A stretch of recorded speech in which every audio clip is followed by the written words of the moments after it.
Hey, how's it going, guys? I'm Coda, and I'm here with a short video about the High Elves and Total War Warhammer 2. Specifically, I want to touch on an important detail about the High Elf lore that CA failed to mention when they did their livestream. It's a detail that, in my opinion, is pretty relevant to the race as a whole, and helps explain some of the mechanics and the way that the roster looks. So guys, fair warning that this is mostly a lore discussion video with some supported implications about the gameplay. And of course, this is just an opinion and discussion, so keep that in mind. So regarding the oversight, I don't know exactly if it was indeed an oversight due to the nature of them being recorded live, where things can obviously be missed or forgotten, or in contrast, I don't know if this is something that CA has decided to leave out or remove from the High Elf lore for Warhammer 2 altogether. Either way, the reason I'm making the video is because if they did leave it out, it would significantly change a lot about the High Elves from the bottom up. And on the contrary, if they did decide to keep it in, it feels odd to me that it wouldn't have been brought up at all during the stream. Especially given the first guy they had on the stream, who is obviously there as a lore background guy. So something just doesn't add up. And guys, mandatory precursor and quick caveat, this video is not in any way complaining or criticizing CA, Total War, or any of the decisions they've made or will make for Total War Warhammer or Total War Warhammer 2. We all know they have done an extremely good job at adapting the Warhammer world to their system, which is not an easy task at all.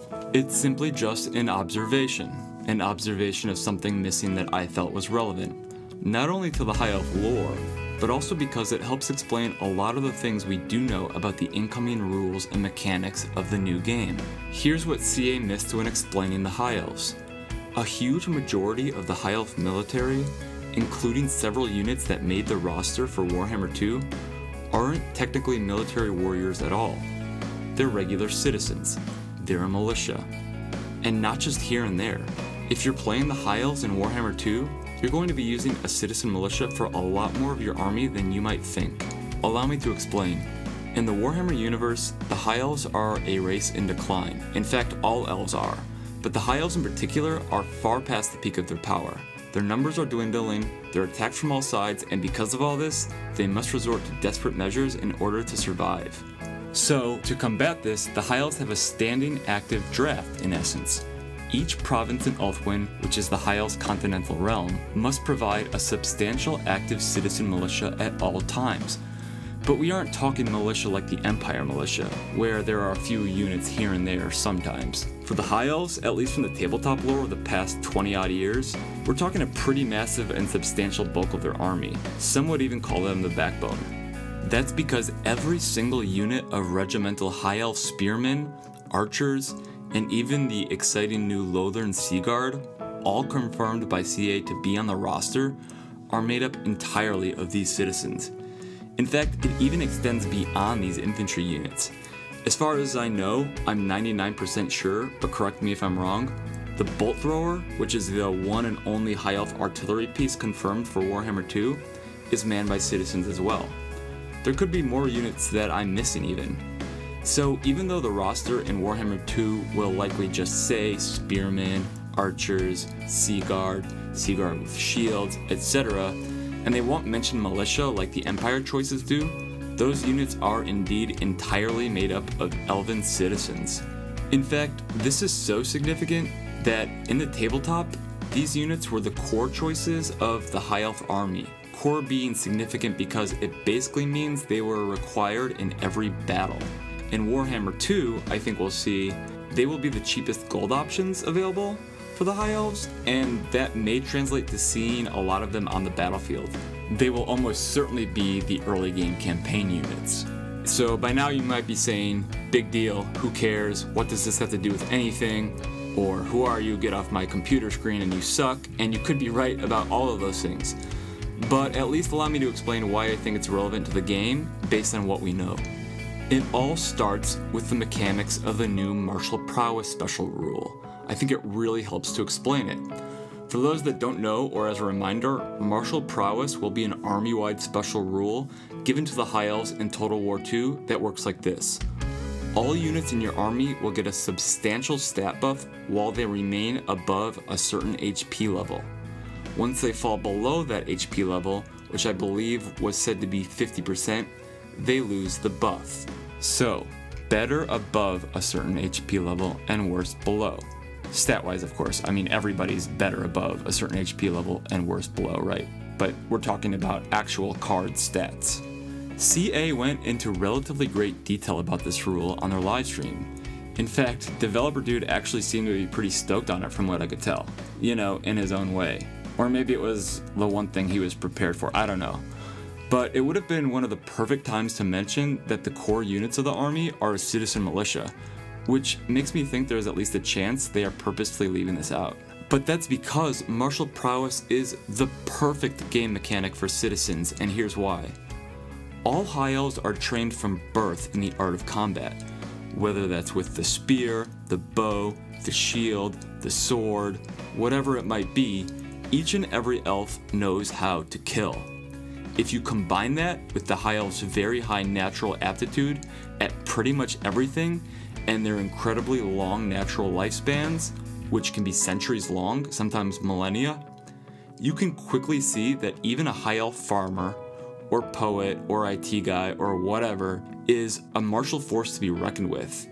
Hence it explains perfectly why it makes sense that these units would get a buff in-game. And, more importantly, it explains why they lose it when things start to go south. See, you can train all century with your buddies in your fancy castle at home, you know, in between your basket weaving or art classes or whatever, and yeah, you'd probably get pretty good, but nothing quite prepares you for the horror and brutality of actual combat.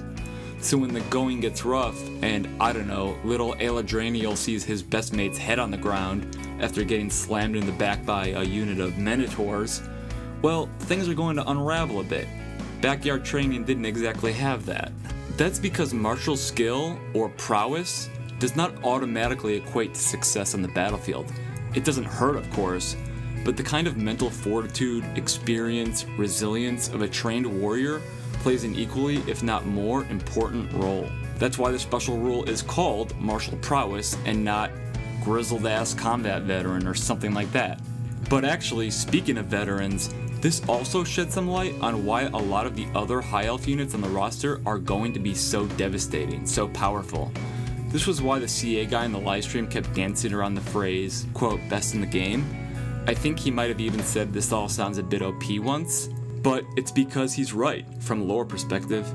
If the high elf farmers, artists, and stable cleaners are all on par with or above the military of the other races, then you can only imagine how good the actual military warriors are. The sword masters, the white lions, the dragon princes, the phoenix guard. They all have dedicated centuries to killing, and they should be very good at it in-game. However, that should be offset by either a high gold cost or a small unit size, both of which fit into the lore of the high elves perfectly as well. So yeah, I'm confident that they're going to be able to balance it. I'm about to wrap up here, but I have one more thought or observation. The high elf roster looks a little small. For example, it has 4 melee infantry choices. It has essentially 3 cav choices. It has 1 artillery piece, things like that. But this is all very accurate from a lore perspective. It's exactly why they need a citizen militia to fill out their military. They're few in number and specialized. While every other race has the option to give their spearmen shields or not, look at the Empire Beastmen and even the Lizardmen, I like to think CA made the intentional choice to require high elf spearmen to just have them. They need to protect their people. Losing lives to cut corners is not the high elf way. Of course, this doesn't completely add up when you look at some of the other options in the roster with the shields and the armor as an option, but I can't help but feel it's a little bit deliberate for the core spearman choice. Alright guys, I guess that's about it. I hope you enjoyed it, or at least found it informative. I hope it makes sense why I think CA leaving this piece out was strange, but if not, then it's all good. Obviously, I'm brand new to the whole YouTube podcast voiceover thing, but I wanted to start getting this stuff out sooner rather than later because of how quickly we're getting all this new Warhammer 2 content. Until next time, I'm Coda, thank you for listening, and take care.